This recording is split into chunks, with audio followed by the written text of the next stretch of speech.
চারিদিকে ঢালাই রাস্তায় ভরপুর, চারিদিকে চকচক করছে রাস্তা। কিন্তু আমরা দেখতে পেলাম আজকে বহুতালি অঞ্চলের কদুয়া গ্রামে, যেখানে কবরস্থান যাওয়ার রাস্তাটার বেহাল দশা। আজকে লাশ নিয়ে যাওয়ার সময় অনেক অসুবিধায় পড়তে হয়েছে তাদের। রাস্তার জল ছিঁচে বাইরে ফেলে তখন তারা যাওয়ার ব্যবস্থা করে। কিন্তু কেন বছরের পর বছর এভাবে এই রাস্তা পড়ে থাকবে? এটা তো প্রতিটা গ্রামের মানুষের একটা গুরুত্বপূর্ণ রাস্তা। কাদা জলে ভর্তি এই রাস্তা বারবার বলেও কিন্তু পাকা রাস্তায় পরিণত হয়নি। গ্রামবাসী বারবার অভিযোগ করেছে, কিন্তু কোনো সুরাহা মিলেনি। প্রধান আশ্বাস দিয়েছিল করা, কিন্তু এখন হয়নি কাজটা। এই রাস্তাটা কি কোনোদিনই হয়নি? সব দিনই এরকম? সব দিনই এরকম চলছে। এখানে সামনে কর্মস্থান, কত অসুবিধা হচ্ছে মানুষের। ভিডিও প্রশাসনকে জানিয়েছেন? সবাইকে জানানো হয়েছে, কোনো রকম কোনো কাজ হচ্ছে না। এই যে কবরস্থানে হাজার হাজার মানুষ আসছে, তারপরে কি প্রশাসনের কোনো হুঁশ নেই? এখন প্রশাসন করলেই হবে জিনিসটা। কতগুলো গ্রামের লোক এখানে আসে মাটি? অনেক জায়গায় গ্রামের লোক আসছে। এই রাস্তাটা হচ্ছে মানে পাশের গ্রামের মেন রাস্তা আর কি। পাশের গ্রামের লোক এই রাস্তাটা দীর্ঘদিন থেকে খারাপ আছে। এর আগে ইলেকশনেও আমরা কমপ্লেন করেছিলাম, প্রধানকে বলেছিলাম, তারা আশ্বাস দিয়েছিল করার, কিন্তু 2 ইলেকশন পর শেষ হয়ে যাচ্ছে, তবু ওই রাস্তা করার কোনো মানে ভূক্ষেপ নেই। টাকা স্যাংশন করছে, অন্যদিকে খরচ করে দিচ্ছে। তারা হয়তো নিজের কাজে খরচ করে দিচ্ছে, কিন্তু রাস্তা ভালো করার দিকে একদম নজর নেই। প্রশাসনকেও জানিয়েছি, কিন্তু এই রাস্তা ঠিক করে না। এই রাস্তার উপরে আশপাশের সমস্ত গ্রামেরই মানে নির্ভরশীল।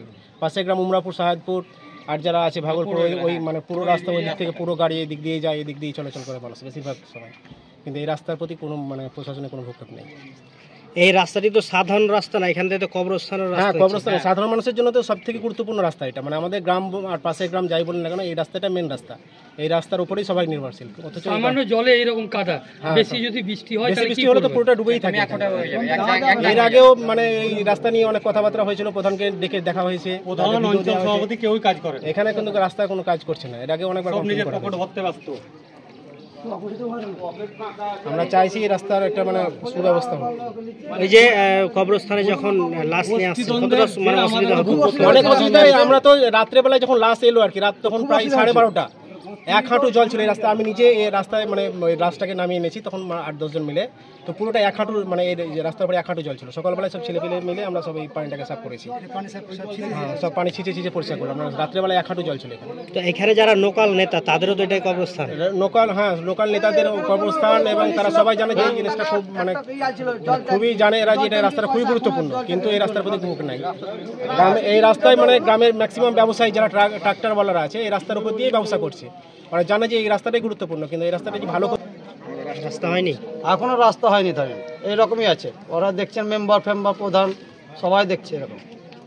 আপনারা জানিয়েছিলেন? অনেকজনে জানাচ্ছে, আমরা বলেছে করে দেবো, এখনও করে দিচ্ছে না। ওদেরই তো পকেট ভরছে না, ধরেন ঝামেলা নেই হচ্ছে, পকেটে এখনও পয়সা ভাগ করা করে লেগেছে। এই গ্রামের মেম্বারকে জানিয়েছিলেন? হ্যাঁ, অনেক দেখছে তো, আপনার আসছে যেছে দেখছে। এখন কি চাইছেন তাহলে? আমরা রাস্তা ভালো করার লেগে চাইছি, রাস্তাটা যাতে ভালো হয়। সমাধান যদি না হয়, রাস্তা নির্মাণ না করা হয়, তা আগামী দিনে কি ভাবছেন? সবাই আন্দোলন করব। সবাই পাশে গ্রামে অনেক রাস্তা আপনার অনেক দূর যায় পর্যন্ত, আমাদের পাশে গ্রাম সবাই যায়। আন্দোলন করে রাস্তা কী করবো, বন্ধ করে অবরোধ করবো। এই যে এখন যে আপনারা মাটি দিতে এলেন, হ্যাঁ, কতটা অসুবিধা হচ্ছে? অনেক অসুবিধা। সকালে জল ছিল, জলে আপনার জল ছিঁচে আপনার বালতিতে করে ঘটিতে করে সব ছিঁচে ফেলালে, আমরা দেখেন সাইডে দেখেন, না যাওয়া যেত না আপনার।